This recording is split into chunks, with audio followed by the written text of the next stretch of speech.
The silence in the white room was a physical presence, a weight that pressed down on the thin mattress and the even thinner blanket. It had a texture, smooth and cold like the polymer walls, and a scent, the sterile tang of recycled air scrubbed clean of life. For 7 years, this silence had been the primary language of Elian's existence. He knew its every inflection, the expectant hush before the nutrient dispenser word, the hollow quiet after the daily sanitation cycle, the deep, listening stillness of the observation lens embedded like a black, unblinking eye in the ceiling. He was Asset 734, a designation etched into the soft grey fabric of his uniform, and, he sometimes felt, into the marrow of his bones. An Omega of unusual potency, the evaluators called him. A biological anomaly. A risk. To him, the words were just different names for a cage. The room had no windows. Light was a synthetic, uniform glow that never wavered. A sun that never set, bathing everything in a flat, shadowless luminescence that erased time. Days bled into one another, measured only by the automated chimes that signaled periods for sustenance, exercise, and sleep. He was a specimen, cultivated in a sterile dish, his vital signs monitored, his pheromonal output measured, his every breath recorded and analyzed by the unseen architects of his world, the consortium. A new sound broke the monotony, not the familiar hum of the facility's life support, but a low, resonant thrum that vibrated through the floor. It was the sound of an external transport, a heavy-duty gravlifter settling into the sub-level docking bay. Visitors were rare. They were heralds of change, and in Elian's tightly controlled world, change was synonymous with fear. He sat up, the synthetic fabric of his uniform rustling like dry leaves. His heart, a sluggish, well-behaved muscle, began to beat with a frantic, unfamiliar rhythm against his ribs. He drew his knees to his chest, making himself small, a habit ingrained since childhood. The door to his cell hissed, a clean, sharp exhalation of pressurized air. 2 figures stood in the doorway, their forms stark silhouettes against the brighter light of the corridor. They were Enclave guards, clad in the stark white armor of the facility's security detail, their faces obscured by reflective visors. They did not speak. They never did. They simply stepped aside, their posture rigid, deferential. A third figure emerged from the corridor, stepping into the white room. This man was different. He wore no armor, only the severe, tailored black uniform of a high-ranking consortium officer. The uniform was immaculate, all sharp lines and dark, light-swallowing fabric, adorned only with a single silver insignia over his heart, a stylized hawk with its wings folded. He was tall, broad-shouldered, and moved with a predatory grace that seemed to consume the limited space of the cell. Elian's first impression of him was not visual, but olfactory. The man's scent cut through the sterile air like a fissure in reality. It was the smell of ozone after a lightning strike, of cold steel, and something deeper, wilder, a dark, resinous note of pine from a forest Elian had only ever seen in simulation vids. It was an alpha scent, potent and disciplined, yet with a raw, untamed current running beneath the surface. It was terrifying. It was intoxicating. Elian's own scent, long suppressed by daily injections of inhibitors, recoiled, then flickered with a desperate, instinctual response he could not control. A faint, sweet trace of rain-dampened blossoms and honey, a traitorous signal in the sterile air. The man's eyes, the color of slate-gray stone, swept the room once. A clinical assessment that took in the bed, the dispenser, and finally, Elian. There was no emotion in that gaze, no flicker of pity or cruelty. It was the detached, focused look of a man evaluating a tool or a weapon. "Asset 734, the man said. His voice was a low baritone, as controlled and severe as his uniform. It held a natural authority that commanded obedience, a voice that did not need to be raised to be heard across a battlefield. "I am Commander Kalen. Your reassignment protocol has been activated. You are being transferred into my custody." He held out a datapad. The screen glowed with Elian's file, a long string of numbers and clinical terminology. "You will refer to me as Commander. You will follow my instructions without question. Is that understood?" Elian could only nod, his throat tight. Words were clumsy, foreign things he rarely used. His world was one of sensation, of silence, and now of this overwhelming presence that made the air thick and difficult to draw into his lungs. He was not a person being transferred. He was an asset being moved, a piece of sensitive equipment being handed from one keeper to another. Kalen's gaze lingered on him for a moment longer. A subtle flare of his nostrils was the only sign that he had registered Elian's scent. For an infinitesimal second, the cold control in his eyes wavered, replaced by something ancient and predatory. It was a flicker of the alpha beneath the uniform, a glimpse of the instinct that the consortium prized and harnessed in its soldiers. Then it was gone, shuttered behind a wall of pure discipline. "Stand," the commander ordered. The word was not unkind, but it was absolute. Elian obeyed, his limbs feeling stiff and uncoordinated. He stood before the commander, small and pale in the unforgiving light, the grey uniform hanging loosely on his thin frame. Kalen was a mountain of dark fabric and coiled strength, and Elian was a mere shadow at his feet. One of the guards stepped forward, holding a slim, metallic collar, a transit collar. Elian flinched, a small, involuntary movement. He hated the collars. They emitted a low-frequency field that dampened his senses, making the world feel distant and muffled. But worse was the cold, unyielding pressure against his skin, a constant reminder of his status. "It is a necessary precaution," Kalen said, his voice flat, as if sensing Elian's fear and dismissing it as irrelevant data. The guard fastened the collar. It clicked shut with a sound of finality. The world immediately seemed to recede, the commander's powerful scent dulling to a faint echo, the white light of the room losing its sharp edge. Kalen turned without another word and walked out of the cell. The guards gestured for Elian to follow. He took one last look at the white room that had been his entire world, a place of profound loneliness and predictable safety. He felt a pang of something that was almost nostalgia, a testament to how deeply his spirit had been institutionalized.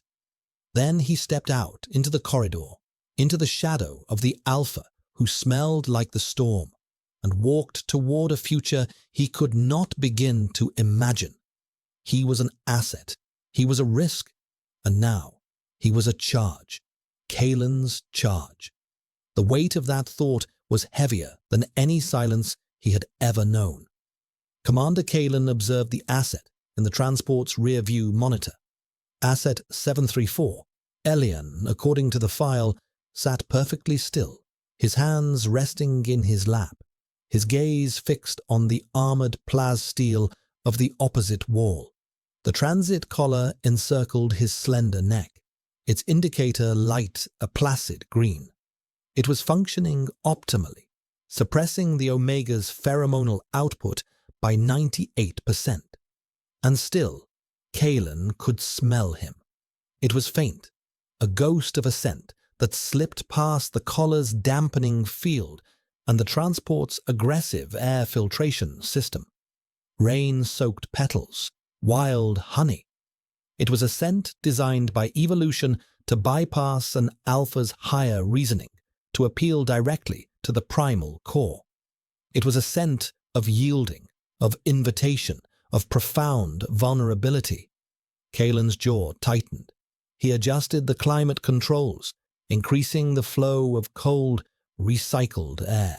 He was a soldier of the consortium, a commander of the elite Black Wing Division. His discipline was legendary. He had held lines against insurrectionist fire, endured zero-gravity combat simulations that broke lesser men, and executed orders that would have fractured the conscience of a civilian. He was a bastion of control, his instincts honed into weapons, not weaknesses. This assignment, however, was different. It was not a combat deployment. It was a custodial detail. Director Valerius had been explicit. Asset 734's anomalous pheromonal signature has proven destabilizing within the Enclave's controlled population, the director had said, his voice a smooth, passionless whisper over the encrypted comms channel. Previous handlers have shown unacceptable drops in professional detachment. Your record, Commander, suggests you are immune to such complications. You will house the asset at your private residence. Isolate it, study its patterns, maintain its stability. You are the final measure of control before we resort to a more permanent solution. A permanent solution. Kalen knew the consortium's euphemisms, cryostasis, or termination. He was not the asset's protector. He was its warden, its final, living cage. His gaze flickered back to the monitor. The Omega was pale, almost translucent in the dim light of the transport, with wide, dark eyes that seemed to absorb all light and reflect none. He was underdeveloped, a result of the Enclave's carefully calibrated nutritional supplements and lack of natural sunlight.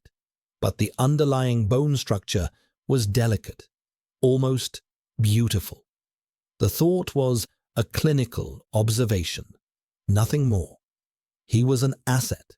He was not an object of aesthetic consideration. He was a strategic component. The transport cleared the subterranean levels of the Enclave and emerged into the perpetual twilight of the city's upper strata. Rain, thick and grey with industrial pollutants, streaked down the armored viewport. The city was a canyon of monolithic structures, their peaks lost in the smoggy clouds, their sides streaked with neon advertisements that bled lurid colours into the wet streets below. From his seat in the back, Elian saw it. For the first time in 7 years, he saw the sky.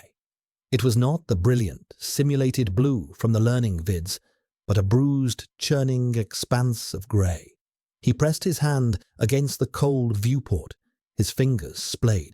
The rain ran in rivulets across the surface, distorting the world outside into a moving watercolour of light and shadow.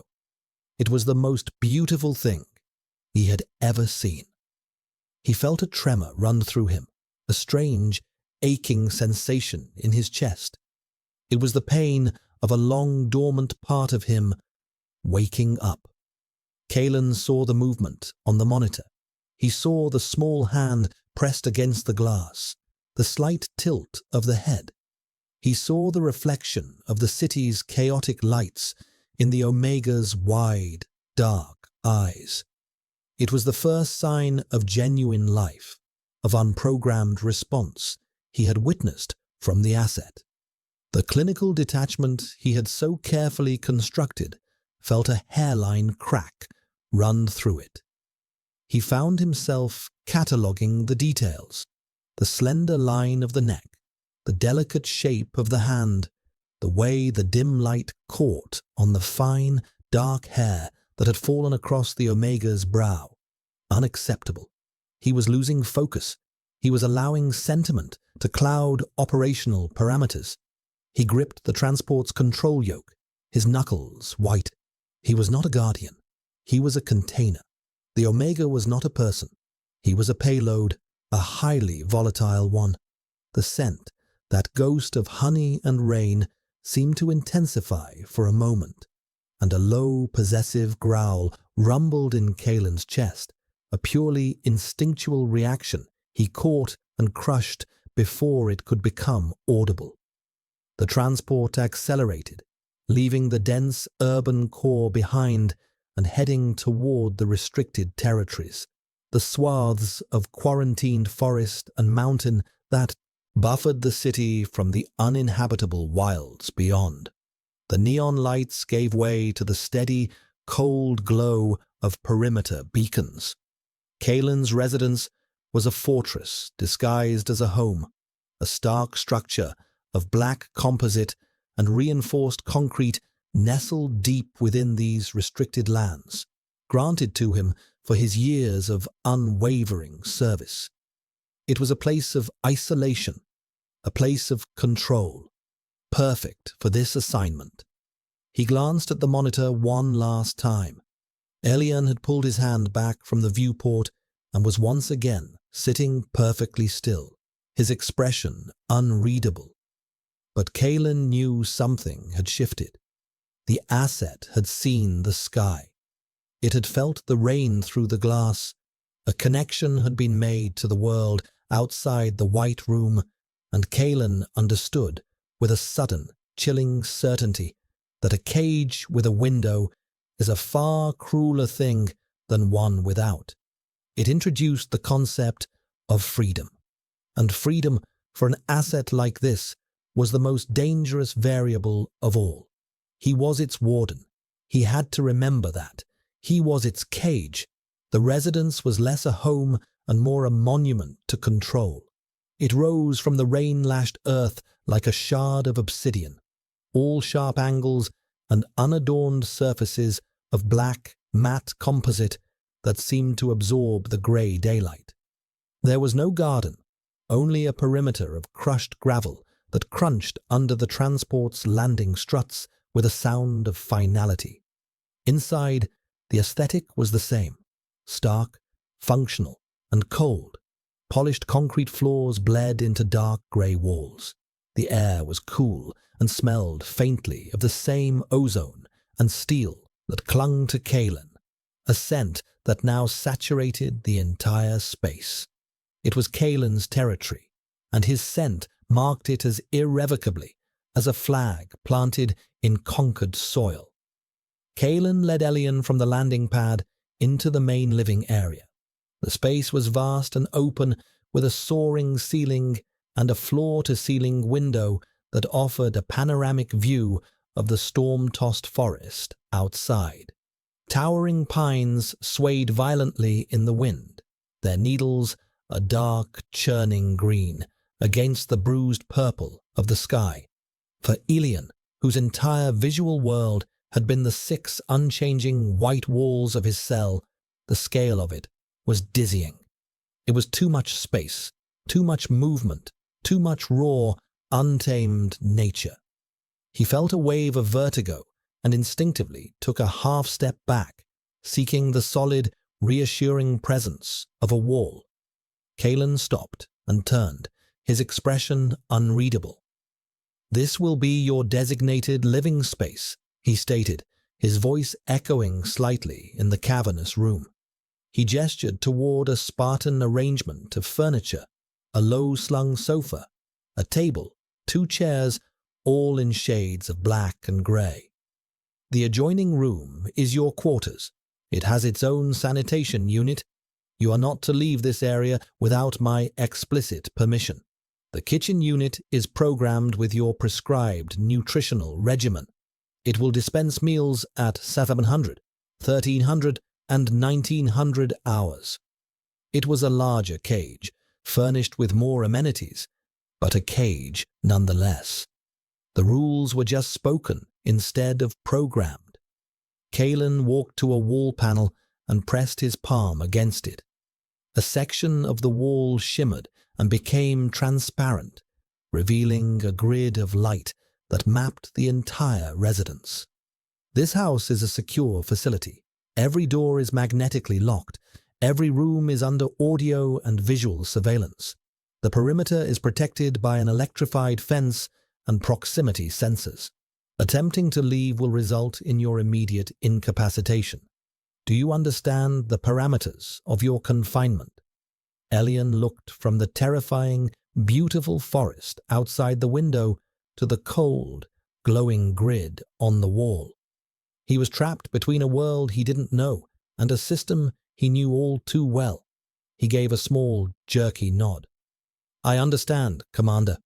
The words felt strange in his mouth, raspy from disuse. Kalen's gaze was intense, analytical. "There are two sets of rules here, Asset, the Consortium's and mine. The Consortium's rules are about your containment. My rules are about my own operational integrity." He took a step closer, and the sheer force of his presence made Elian's breath hitch. The transit collar did little to blunt the proximity of such a potent alpha. "You will not attempt to engage me in personal conversation. You will maintain a minimum distance of 2 meters from me at all times unless I instruct otherwise, and you will do nothing to provoke a pheromonal response. Your existence here depends on your absolute compliance with that final rule." The threat was unspoken but clear. A provoked alpha was an unpredictable alpha. A loss of control on Kalen's part would be deemed a failure of the assignment, and the consequences for Elian would be permanent. "Yes, Commander," Elian whispered, his eyes fixed on the silver hawk insignia on Kalen's chest. It felt safer than meeting that slate-gray gaze. Kalen seemed satisfied. He deactivated the security map, and the wall returned to its opaque state. "Your quarters are through there. Familiarize yourself with them." With a final, dismissive glance, he turned and strode away, his heavy boots making sharp, authoritative sounds on the concrete floor. He disappeared up a stark, floating staircase that led to the upper level, leaving Elian alone in the vast, silent room. The silence here was different from the Enclave's. It was not empty. It was filled with the sound of the storm raging outside, the howl of the wind, the percussive drumming of rain against the massive window, the distant groan of ancient trees. Elian walked cautiously toward the window, drawn by the raw, chaotic energy of the storm. He stopped a few feet away, not daring to get too close, as if the glass were the only thing holding back a primal force that could shatter his fragile, ordered world. He watched as a fork of lightning split the sky, momentarily illuminating the forest in a stark, ghostly white. In that flash, he saw the intricate patterns of bark on the trees, the glistening of rain on millions of individual needles, the sheer, overwhelming complexity of a world he had been denied. The scent of Kalen was everywhere, a constant, low-level hum beneath the scent of the rain and the wet earth. It was a scent of dominance, of absolute control. But as Elian stood before the window, watching the storm, he realized the commander was just as caged as he was. Kalen had built this fortress of solitude and discipline around himself, a cage of his own making to contain the instinct that Elian's very presence threatened to unleash. They were two prisoners, sharing a single, beautifully furnished cell, each terrified of the other for entirely different reasons. A single, bitter laugh escaped his lips, a sound so unfamiliar it startled him. The irony was a dark, cold thing. The man who was his jailer was also his fellow inmate. The thought offered no comfort, only a deeper, more profound sense of dread. The days settled into a rhythm, of silent coexistence, a carefully choreographed dance of avoidance. Elian kept to his designated area, his world defined by the grey sofa, the meal dispenser, and the immense window. He spent hours watching the forest, learning the subtle shifts in light as the perpetual cloud cover thickened or thinned, tracing the paths of raindrops on the glass. The forest was his only companion, a wild, living entity that mirrored the turmoil inside him. Kayleen was a ghost in the house. Elian would hear the solid, measured tread of his boots on the floor above, or catch a glimpse of his dark, uniformed figure passing the top of the stairs. He was a constant, unseen presence, a weight in the atmosphere of the house. Kaylen, for his part, adhered to his own strict rules. He occupied the upper level of the residence, which housed his office and private quarters. He monitored Elian through the house's integrated surveillance system, his eyes tracing the asset's quiet, listless movements on a bank of high-resolution screens. It was a clinical, detached process, or it was supposed to be. He would watch the Omega sit by the window for hours, his slender frame silhouetted against the grey light, and an unfamiliar, unsettling feeling would stir in his gut. It was a low, protective thrum, a primal urge to shield that fragile form from the storm outside, from the world, from the very system Kaylen served. He would dismiss it as a byproduct of the assignment's custodial nature, an anomaly in his own psychological response. He would double his meditation sessions, reinforcing the mental walls he had spent a lifetime building. He was a soldier. He was control incarnate. He was not an animal driven by instinct, but instinct was a patient, insidious thing. It waited for a crack in the armor. The crack came on the fourth day. Elian was in the small kitchen alcove, rinsing the metallic tray from his midday meal. His movements were careful, deliberate, still unaccustomed to manual tasks after years of automated systems. The tray was slick with water. It slipped from his grasp, and in trying to catch it, the corner of it sliced a thin, deep line across the palm of his hand. The pain was sharp, surprising. He gasped, dropping the tray with a clatter that echoed in the quiet house. Blood, shockingly red against his pale skin, welled up instantly. A single, perfect, crimson bead that trembled and then overflowed, tracing a path down his wrist, and with the blood came the scent, unfiltered, unsuppressed. Freed from the inhibitors that coursed through his system, his true scent bloomed into the air, intensified by the coppery tang of his blood. It was the scent of his distress, honey and rain, yes, but now laced with a sharp, piercing note of fear and pain. It was a signal, ancient and undeniable, an Omega's cry for its alpha. Upstairs, in his office, Kaylen froze. The scent hit him like a physical blow, bypassing the air filters, bypassing his discipline, bypassing everything. It shot straight into the most primitive part of his brain. His head snapped up, his nostrils flaring. The air, once cool and controlled, was now thick with the Omega's distress. Every alpha instinct in his body roared to life. Mine. Hurt. Protect.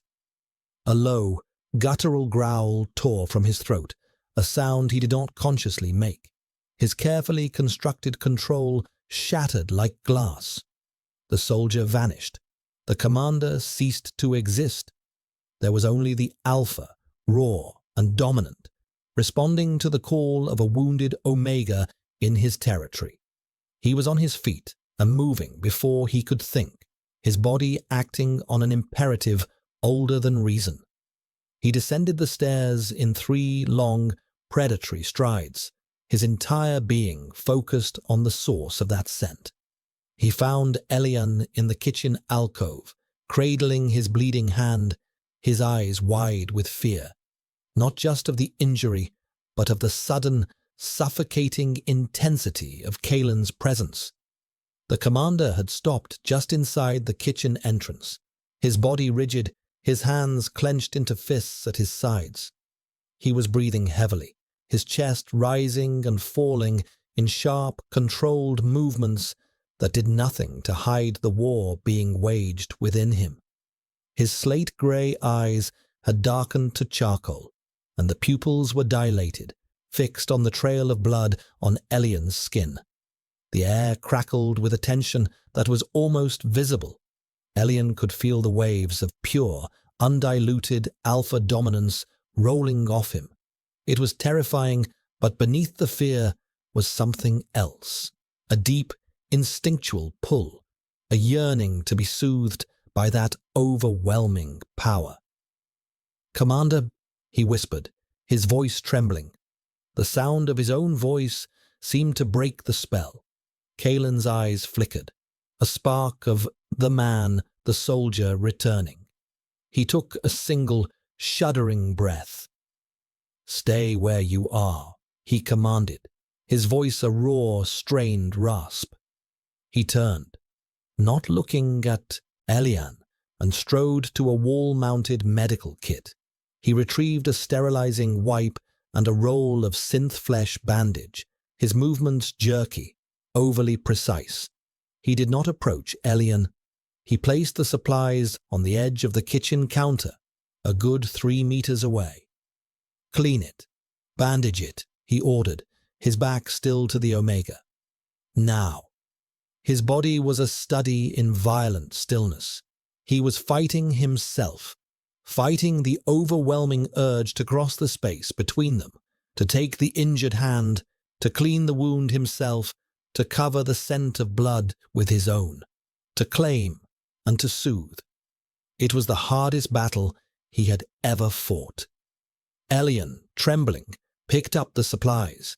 His hands were clumsy, and the sterilizing wipe stung, but he managed to clean the cut and apply the bandage. The scent of his blood was contained, and the overwhelming pheromonal spike began to recede. Kalen remained with his back to him, his shoulders rigid. He was waiting, forcing himself to remain still until the threat, the scent, the instinct, the temptation had passed. Finally, after a silence that stretched for an eternity, he spoke, his voice once again cold and controlled, though laced with an undercurrent of exhaustion. "The incident is logged. Do not let it happen again." He did not wait for a response. He turned and ascended the stairs, his retreat as swift and silent as his arrival. He sealed himself in his office, the magnetic lock hissing shut with a sound of grim finality. Elian was left alone in the silent kitchen, his bandaged hand throbbing in time with his racing heart. He looked at the spot where the commander had stood, a man battling a monster within himself. And for the first time, Elian felt not just fear of his jailer, but a strange, terrifying pang of empathy. The crack in Kalen's armor was more than visible now. It was a gaping wound. The incident with the cut hand shifted the delicate, silent balance of the household. The air, once merely tense, was now permanently charged, like the moments before a lightning strike. Kalen became even more remote, a phantom who communicated only through the house's intercom system, his voice a disembodied, clinical drone delivering instructions. But Elian knew it was a facade. He could feel the commander's presence, a constant, restless energy that permeated the structure of the house itself. He could feel Kalen watching him through the unseen eyes of the cameras, and the feeling was no longer one of sterile observation. It felt hungry. The commander's turmoil resonated through the strange, nascent connection that was forming between them, a bond forged not of words or touch, but of shared confinement and raw instinct. Elian felt Kalen struggle as a low, persistent hum at the edge of his own consciousness, a baseline of anxiety that underscored his every waking moment. It was a terrifying intimacy, to be privy to the internal battle of the man who held his life in his hands. It frightened him more than the cold, detached commander ever had. The fear dredged up memories, fractured images from the past that he had spent 7 years trying to suppress. He would close his eyes and be back in the Arcadia Prefecture, a designated green zone where specially sanctioned Omegas were allowed to live in a state of managed freedom. He remembered the feel of real grass under his feet, the warmth of an actual sun on his skin. He had been a teenager then, on the cusp of his first heat, his potential not yet fully understood by the consortium monitors. He remembered another boy, a young alpha groundskeeper named Leo, with kind eyes and a scent of sun-warmed earth and cedar. Their connection had been innocent, a shared smile, a whispered conversation over a flowering hedge. But when Elian's first heat had arrived, sudden and overwhelming, it had been anything but innocent. It had not been the gentle, manageable cycle the Enclave doctors had predicted. It had been a biological firestorm. His pheromones, his anomalous, potent pheromones, had blanketed the entire prefecture. It had driven every alpha in a 5-kilometer radius into a frenzy, overriding their training, their inhibitors, their civility. Arcadia had descended into chaos. The sound of sirens, the shouting, the scent of alpha aggression, thick and suffocating in the air. He remembered Leo, his kind eyes gone wild and red-rimmed with instinct, trying to reach him, fighting off other alphas. He remembered the consortium enforcers arriving, their white armor pristine against the backdrop of pandemonium. They hadn't tried to help. They had simply contained the situation, neutralizing the rampaging alphas with cold efficiency. Leo had been one of them. Elian had watched, helpless and feverish, as they subdued him. He never saw him again. He was not a person. He was a trigger, a biological weapon. That was the day he became Asset 734. He was taken to the Enclave, to the White Room, and his world had shrunk to the size of his own guilt and the consortium's clinical control. The memory left him cold and shaking. He looked at his own hands, seeing not the pale skin and thin fingers, but a catalyst for destruction. Was that what Kalen saw when he looked at him? A walking disaster, waiting to happen. The thought spurred him to do something he had not dared to do before. He decided to break one of the commander's primary rules. He waited until 1900 hours after the evening meal had been dispensed. He walked to the base of the floating staircase, the boundary between his world and Kalen's. He stopped, his heart hammering against his ribs. "Commander," he called out, his voice small in the vast, quiet space. Silence from above.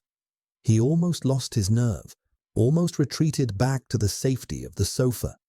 But the memory of Leo's wild eyes, of the chaos he had caused, pushed him forward. "Commander Kalen," he called again, a little louder this time. The sound of a chair scraping against the floor came from above, followed by heavy, deliberate footsteps. Kalen appeared at the top of the stairs, a dark silhouette against the muted light of his office. He looked down at Elian, his face a mask of cold displeasure. "You are in violation of my directive," he stated, his voice low and dangerous. "Return to your designated area." "I have a question," Elian said, forcing himself to hold his ground, to meet that intimidating gaze. Kalen's stillness was absolute. He did not grant permission. but he did not repeat his order. He was listening. "The incident in Arcadia," Elian began, his voice trembling slightly. "My file, it would have the full report. You've read it." It wasn't a question. Kalen's expression did not change, but a muscle in his jaw twitched. Operational parameters require a full review of an asset's history. "Then you know what I am," Elian whispered, the words tasting like ash. "You know what I can do." He was giving the commander a chance to reaffirm the narrative, to call him an asset, a risk, a thing to be controlled. He was offering him the safety of his cold, clinical detachment. Kalen was silent for a long moment, his eyes boring into Elian from the top of the stairs. The distance between them felt like a chasm. When he finally spoke, his voice was rough, as if scraped raw. "I have read the file." He did not elaborate. He did not confirm Elian's fears or offer false comfort. But in his admission, in the stark, unadorned statement, Elian heard something else. He heard the weariness of a man who had read countless such files, a man who knew the brutal calculus of the consortium. He heard the faintest crack in the armor of the unfeeling commander. "That is all," Kalen said, his voice regaining its sharp, authoritative edge. He turned and disappeared back into his office before Elian could say another word. Elian stood at the bottom of the stairs, a strange sense of victory mingling with his fear. He had pushed, and the commander had not broken, but he had bent. He had engaged. The wall between them, the wall of directives and designations, was still there, but for the first time Elian knew with certainty that there was a man on the other side, and he was beginning to suspect that the man was just as trapped as he was. The communication request chimed, a discreet triple-beat tone reserved for Priority 1 channels. Kalen sat at his desk, the holographic interface casting a cool blue light on his face. He had been reviewing tactical reports from an outer rim skirmish, trying to lose himself in the familiar, clean logic of battle strategy. But the Omega's scent still lingered in the house's recycled air, a persistent, phantom sweetness that frayed his concentration. He accepted the call. The face that materialized in the holographic display was smooth, ageless, and utterly devoid of warmth. Director Valerius. His silver hair was combed back with severe precision, and his eyes, a pale, washed-out blue, held a placid, reptilian stillness.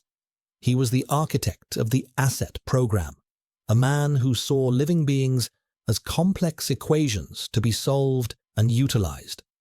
"Commander Kalen," Valerius began, his voice a silken whisper that always made the hairs on Kalen's arms stand on end. "I trust the acclimation period for Asset 734 is proceeding without incident." "The asset is contained and stable, Director," Kalen replied, his voice a flat, professional monotone. He would not mention the incident with the cut hand. That was a lapse in his own control, a detail Valerius would dissect with surgical, dispassionate cruelty. "Excellent," Valerius said, a smile that did not reach his eyes touching his lips. "Your record for emotional discipline remains impeccable, a refreshing change from your predecessors who proved susceptible." The director's gaze seemed to sharpen, the pale eyes narrowing almost imperceptibly. "I am curious, Commander. After several days of close proximity observation, what is your assessment of the asset's potential for weaponization?" The word hung in the air between them, cold and ugly. Kalen kept his expression neutral, but a knot of ice formed in his stomach. He had known, on some level, what the consortium's ultimate goal for Elian was. but hearing it stated so boldly crystallized the horror of it. They didn't want to just contain Elian. They wanted to aim him. The asset's pheromonal output is highly volatile, Kalen said, choosing his words with care. Unpredictable. Any attempt to deploy it in a strategic capacity would carry an unacceptable risk of blowback. It could affect our own alpha forces as easily as the enemy's. Unpredictability is a variable that can be controlled, Commander, Valerius countered smoothly. We are developing a new series of neuroinhibitors and targeted pheromonal amplifiers. With the correct conditioning, the asset could be deployed to pacify an entire enemy command structure without a single shot fired. Imagine it. An entire battalion of alphas rendered docile and compliant. A perfect, silent weapon. Kalen imagined it. He imagined Elian, terrified and alone, at the center of that chaos.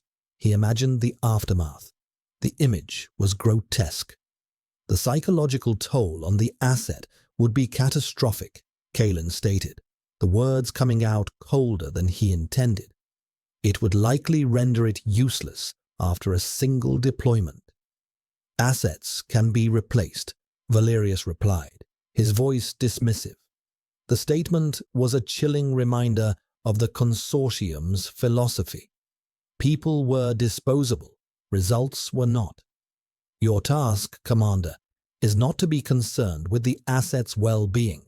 Your task is to ensure its stability for the next phase of the program. Dr. Aris will be arriving in 2 days to begin the preliminary conditioning protocols. You will grant him full access. A new coldness, sharper and more potent, seeped into Kalen's bones.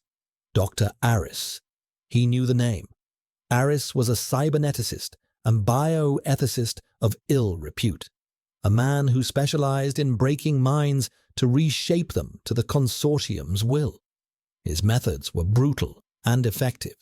If Aris was coming, then Elian's time was running out. "Is there a problem, Commander?" Valerius asked, his voice soft, probing. He had sensed the shift in Kalen's demeanor. Kalen forced the tension from his shoulders, schooling his features back into a mask of stoic indifference. "No, Director. Your orders are clear. I will prepare for the doctor's arrival." "I knew I could count on you, Kalen," Valerius said, the cold smile returning. "You, above all, understand that sentiment is a luxury the architects of the future cannot afford. Order requires sacrifice." The transmission ended, leaving Kalen alone in the blue glow of the hollow projector. He stared at the spot where the director's face had been, the man's final words echoing in the silence. Order requires sacrifice. For years, Kalen had lived by that creed. He had sacrificed his comfort, his connections, his own humanity, all in service of the order the consortium promised. He had believed in the mission. He had believed that the hard choices, the ugly necessities, were justified by the stability they created. But now, looking through the lens of this one, fragile life in his care, the calculus was changing. The director spoke of order, but Kalen saw only a system that consumed people for its own perpetuation. He thought of Elian, sitting by the window, watching the rain, a boy who had caused chaos not through malice, but simply by existing. The promise he had made, the oath he had sworn to the consortium, felt like a chain. His duty was to protect the system, but a deeper, more primal instinct, an instinct he had long suppressed, was screaming at him to protect the boy. For the first time in his decorated career, Commander Kalen felt the stirrings of rebellion. He was not just a warden anymore. He was a shield. And a storm was coming, not from the sky outside his window, but from the very heart of the system he had sworn to serve. He had 2 days. The storm that had been threatening for days finally broke its leash. It descended upon the residents not with a gradual increase of wind and rain, but like a physical assault. The wind shrieked, a high, mournful sound that seemed to tear at the very foundations of the house. Rain came down in solid, horizontal sheets, so dense it blurred the forest into an indistinct, churning mass of green and black. The sky was a roiling cauldron of dark, bruised clouds, lit from within by near-constant flashes of lightning. The house, a fortress of technology and order, suddenly felt small and fragile against the raw, untamed power of nature. Then, with a deafening crack of thunder that shook the walls, the power went out. The lights flickered once, twice, and died.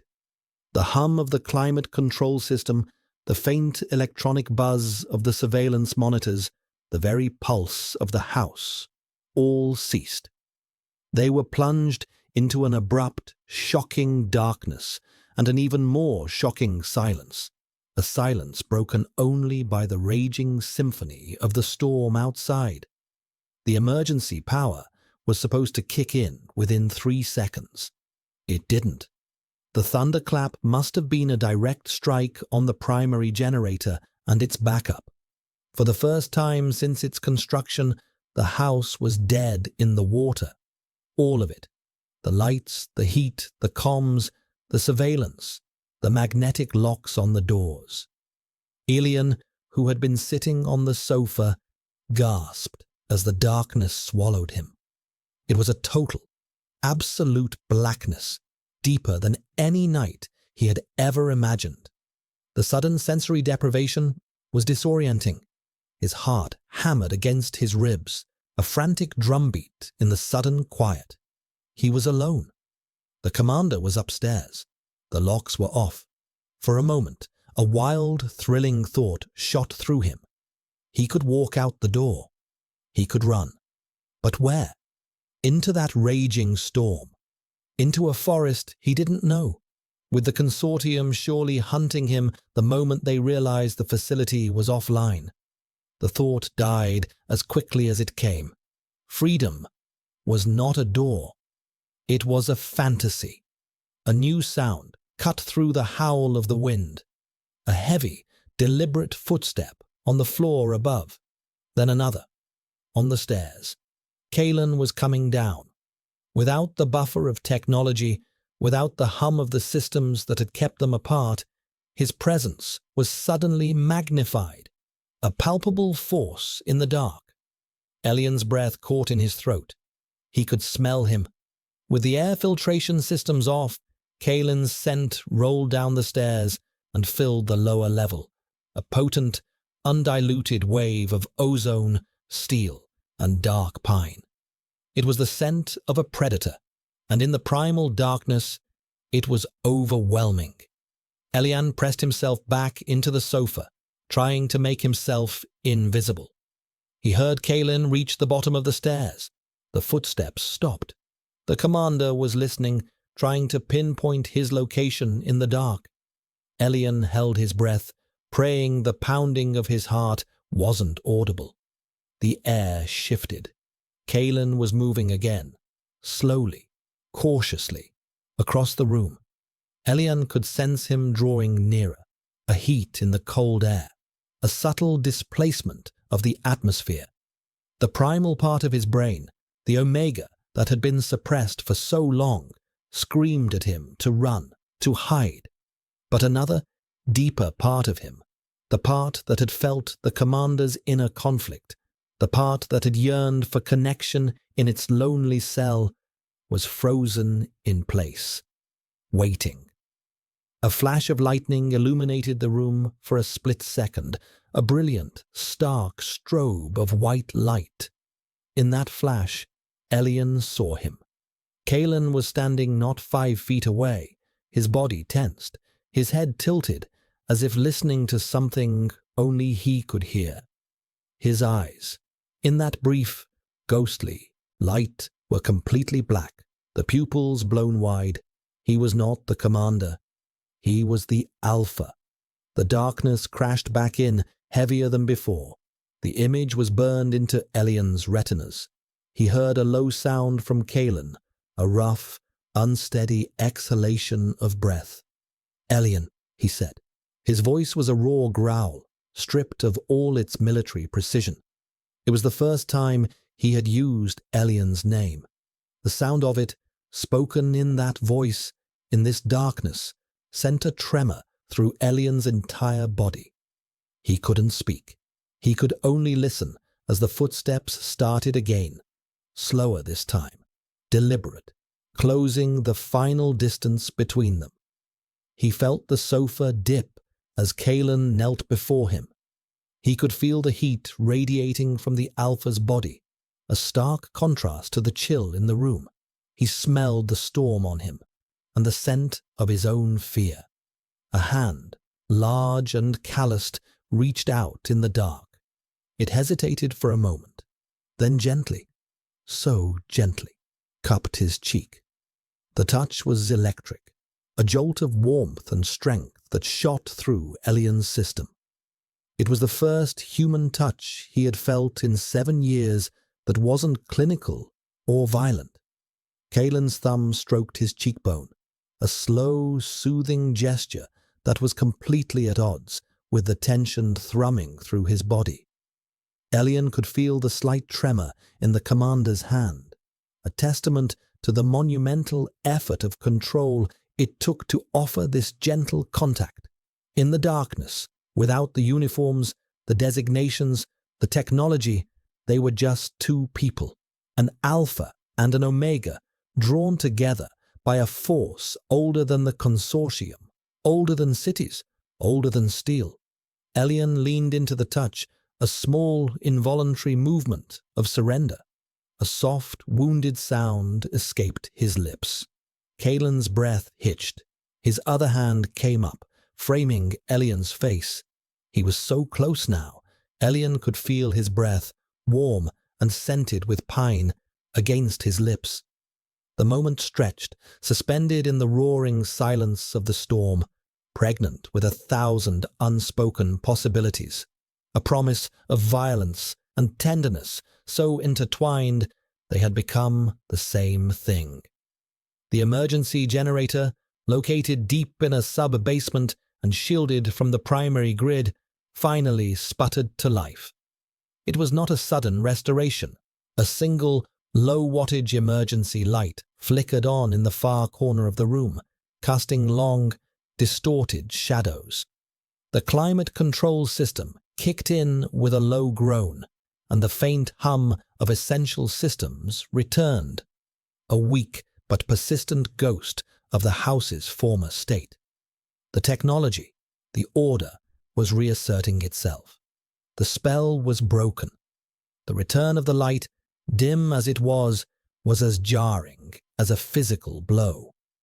Kalen snatched his hands back from Elian's face as if he'd been burned. The contact severed so abruptly that Elian felt a sharp, physical sense of loss. The commander recoiled, putting distance between them, his body coiling back into a defensive posture. He rose to his feet, a dark, formidable shape against the single emergency light. The moment of raw, primal connection was gone, and in its place was a thick, suffocating wall of shame and regret. Elian could see the commander's face now, a mask of self-loathing and rigid control hastily reassembled. The Alpha who had knelt before him in the dark was gone, and the soldier, the warden, was back, his inner battle more ferocious than ever. "The backup generator is online," Kalen said, his voice a harsh, clipped rasp. He did not look at Elian. He was staring at the wall, at the reactivated sensor lights, as if they were allies in his fight against himself. "Main power will likely be out for several hours. The magnetic locks have reset. The perimeter is secure." He was reciting a status report, rebuilding the fortress of his duty brick by verbal brick. He was retreating back into the safety of his role, a role that had been so thoroughly compromised just moments before. Elian watched him, his heart a painful, aching knot in his chest. The brief, electrifying tenderness of Kalen's touch had awakened a yearning in him so profound it felt like a physical wound. He had been given a glimpse of a connection he never knew he could have, only to have it ripped away. The silence that fell between them was no longer the quiet of coexistence. It was the heavy, awkward silence of a shared transgression, of a line crossed that could never be uncrossed. Kalen's retreat into his cold, professional persona felt more cruel than any physical punishment. Elian found his voice, though it came out as a fragile whisper. "Commander." Kalen flinched at the address, the title now feeling like a mockery. He still refused to look at him.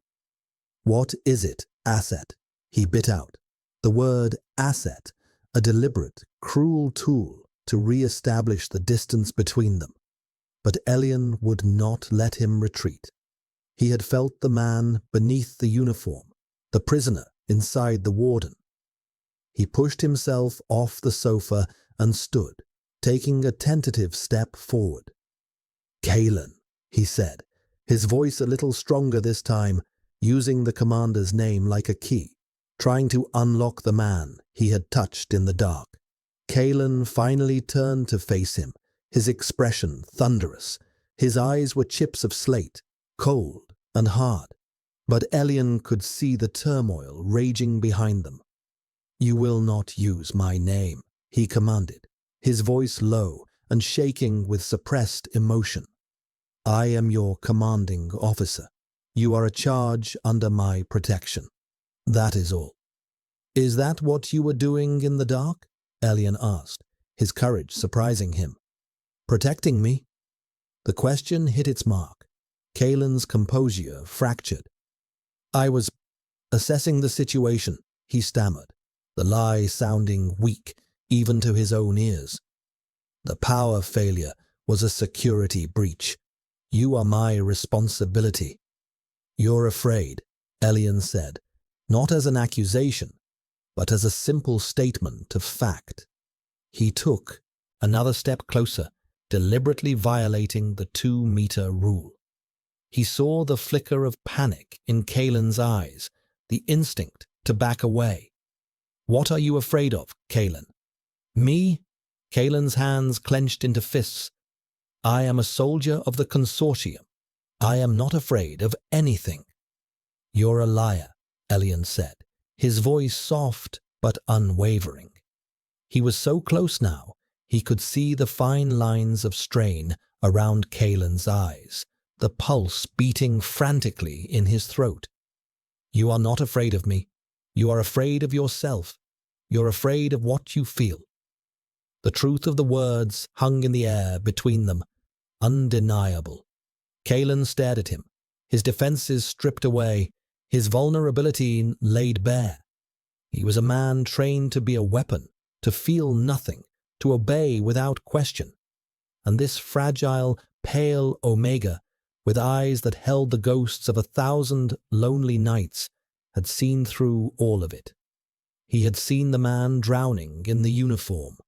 He was not just a soldier. The phrase echoed in his mind, a defiant whisper against years of conditioning. He was not just a machine. He was an alpha, and the Omega before him was his. The thought was terrifying in its certainty, a truth so profound it threatened to shatter the very foundations of his identity. He opened his mouth to deny it, to order Elian back, to rebuild the walls, but no words came. There was nothing left to say. They stood in the dim, flickering light, the storm raging outside, their own private storm raging within. Two prisoners who had just discovered that the key to each other's cages was the one thing that could destroy them both. The arrival of the new directive was as quiet and insidious as a poison. It didn't flash on the main comms panel, which was still offline. Instead, a small encrypted data burst was pushed to Kalen's personal chrono device, a secure backchannel reserved for the director's most sensitive commands. Kalen was standing at the great window, watching the grey morning light filter through the easing rain, the tension from the night before still a live wire in his gut. The chrono chimed softly on his wrist. He glanced down. The message was from Valerius. Priority Omega. Protocol shift. Dr. Aris arrival accelerated. ETA 1 hour. Prepare asset 734 for immediate retrieval. Administer sedative packet Gamma 7. Await further instructions.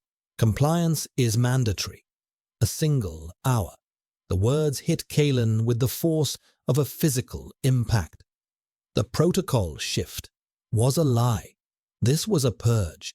The storm-induced power failure must have been flagged as a critical security breach at the highest levels. They had deemed the situation, and by extension, Kalen himself, as compromised. Sedative packet Gamma 7 was not a tranquilizer. It was a neurotoxin cocktail designed for euthanizing failed experiments, a humane execution that left the biological samples intact for study. They were not coming to retrieve Elian. They were coming to collect his body. Kalen's blood ran cold. He looked at his own hands, the hands that had touched Elian's face with such reverence in the dark, and imagined using them to administer a death sentence. The thought was so vile it made him physically ill. He had spent his entire life in service to the consortium, believing in its mission of order, accepting its brutal necessities. He had followed orders that stained his soul, all for the greater good. But this was not order. This was extermination. This was the system devouring one of its own for the sake of convenience. He thought of Elian, asleep in his room, finally looking peaceful after the turbulent night. He thought of the flicker of defiance in his dark eyes, the quiet strength that had survived 7 years of sterile white silence. He was not an asset. He was not an experiment. He was Elian, and Valerius was going to kill him. In that moment, something inside Kalen snapped. A lifetime of discipline, of loyalty, of unquestioning obedience shattered into a million pieces. The soldier who served the system died, and the Alpha who would protect his Omega was born from the ashes. There was no choice. There was never a choice. He walked over to the main control panel, the one that governed the house's external communications. He keyed in his command override codes, his fingers moving with swift, practiced efficiency. He accessed the primary comms relay and, with a single, decisive command, sent a massive power surge through it. The panel sparked, smoked, and went dark. He had just severed his only link to the consortium. He was a traitor, a fugitive. He turned and walked to the door of Elian's quarters. He did not knock. He pressed his palm against the lock, and it hissed open. Elian was awake, sitting on the edge of his bed, and he looked up, his eyes wide with alarm, at Kalen's sudden, unannounced entry. He saw the grim, resolute expression on the commander's face, and knew instantly that something was wrong. Kalen closed the door behind him, the sound echoing the finality of his decision. He walked to the center of the room and looked at Elian, his slate-grey eyes stripped of all their former coldness, now burning with a fierce, protective intensity. For the first time, the dialogue between them was not laced with subtext or defined by their roles. It was raw, stripped down, and honest.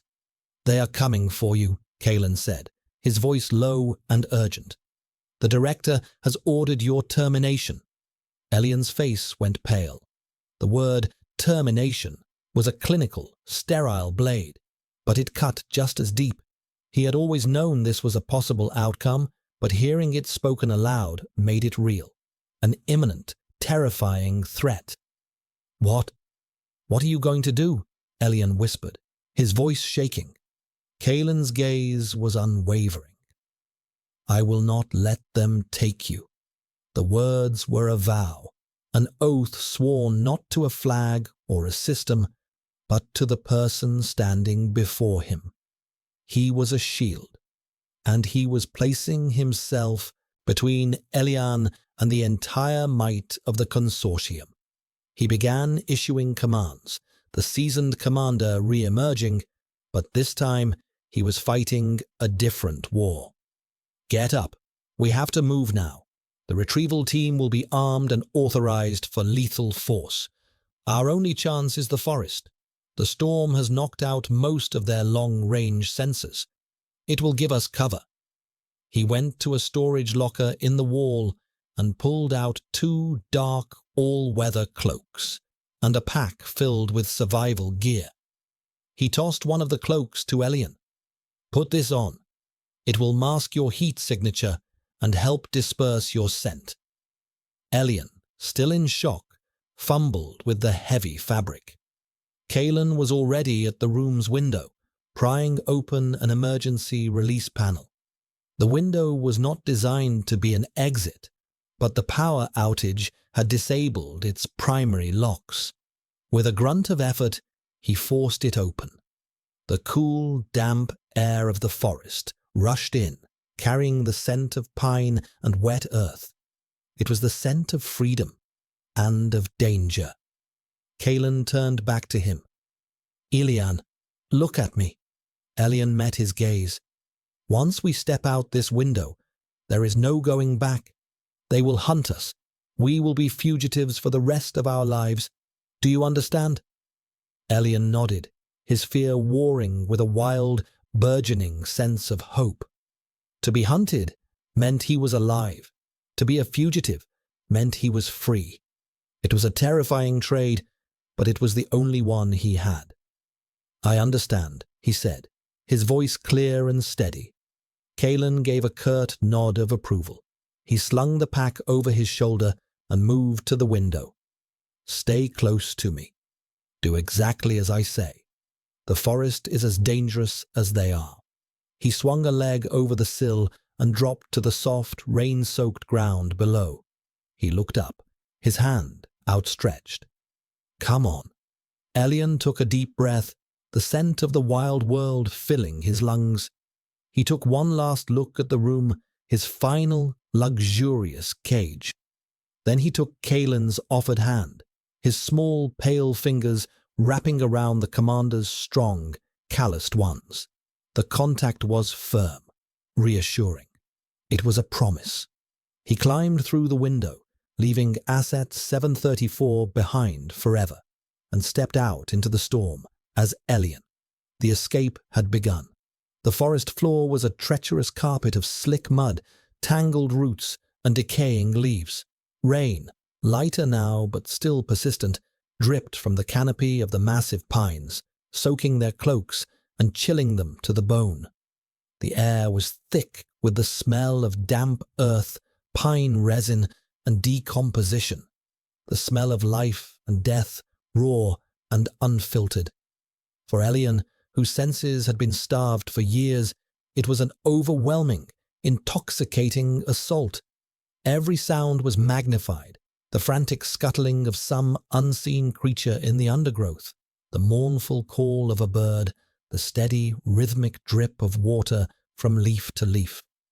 Kaelin moved ahead of him, a dark, silent wraith, navigating the treacherous terrain with an expertise that spoke of years of training. He moved with a predator's economy of motion, his eyes constantly scanning, his ears attuned to the slightest unnatural sound. He was no longer the conflicted warden. He was the soldier in his element, his every sense honed for survival.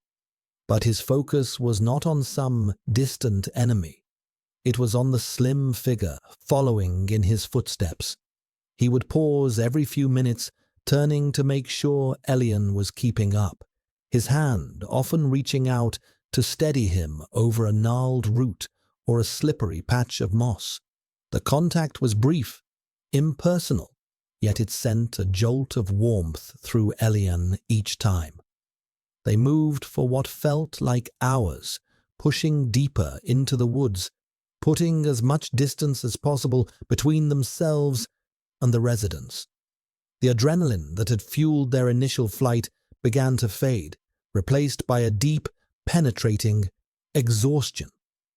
Elian's legs, unaccustomed to such strenuous use, ached with every step. His breath came in ragged gasps. Finally, as the grey light began to fail, Kalen found what he was looking for. A deep recess in a rocky outcrop, shielded from the rain by a thick overhang and screened from view by a curtain of hanging moss. "We'll rest here," he said, his voice a low whisper. He pushed aside the moss and gestured for Elian to enter the shallow cave. The space was small, barely large enough for 2 people, but it was dry and sheltered. Kalen unslung his pack and retrieved a thermal blanket and 2 nutrient paste packets. He handed one of each to Elian. The paste was tasteless and gritty, but it was warm, and the heat spread through Elian's cold limbs like a balm. They ate in silence, the only sounds the dripping rain and their own quiet breathing. The power dynamic between them had been irrevocably shattered. There was no commander and asset, no warden and prisoner. They were 2 fugitives, equals in their shared desperation, their survival dependent entirely on each other. When they finished, Kalen spread the thermal blanket on the rock floor. "Get some sleep," he ordered, his voice softer than Elian had ever heard it. "I'll take the first watch." Elian hesitated, then lay down on the blanket, curling into a ball for warmth. Kalen sat with his back against the cave wall, his body positioned between Elian and the entrance, a silent, living shield. He held a compact, military-grade energy pistol, his gaze fixed on the darkening woods outside. The exhaustion was a heavy weight on Elian's eyelids, but sleep wouldn't come. His mind was racing, replaying the day's events. He was free. The word was so immense, so terrifying, he could barely comprehend it. He shivered, a tremor that had nothing to do with the cold. Kalen heard the movement. Without turning, he spoke into the darkness. "They will have discovered the empty house by now. They'll send trackers, drones most likely, once the storm clears. But this forest is old and dense. It will shield us for a time." "And after that," Elian whispered. Kalen was silent for a moment. "There are free territories to the north, beyond the consortium's reach. It's a long way, dangerous, but it's our only chance." The future he described was bleak, uncertain, and fraught with peril. Yet lying there in the dark, with the scent of the living forest around him and the steady presence of the man who had sacrificed everything for him, Elian felt a sense of peace he had never known. The White Room had been safe, but it had been a living death. This, the running, the hiding, the fear, this was life.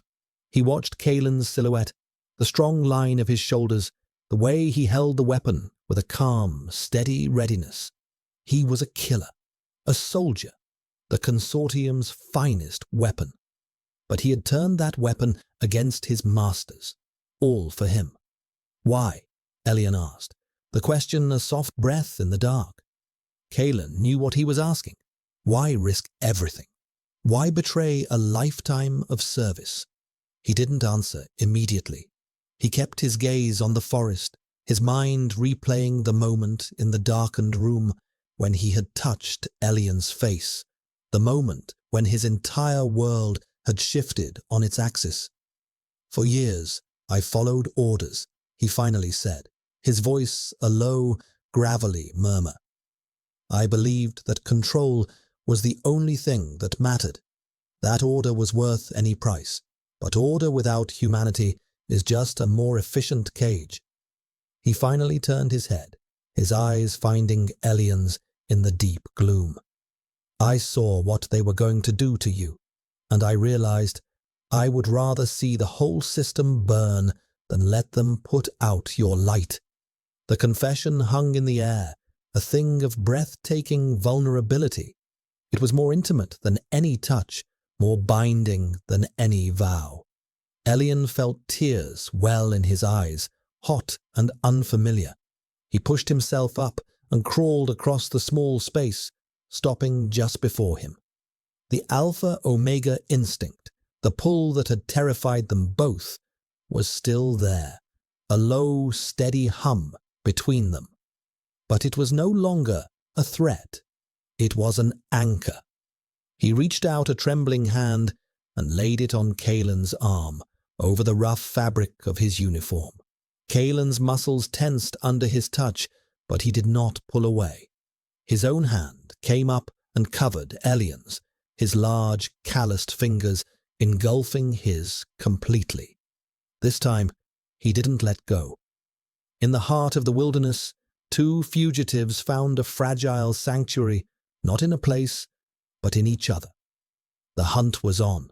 The future was a terrifying unknown, but for the first time, neither of them was truly alone. Kaelin's thumb stroked the back of Elian's hand, a slow, possessive, and infinitely tender gesture. His instinct was no longer a beast to be caged. It was a promise, made in the dark, to protect, to cherish, to defend. The system had made him a warden, but love had made him a guardian. And as the forest settled into the deep, watchful silence of the night, he kept his vigil. His purpose finally, blessedly clear.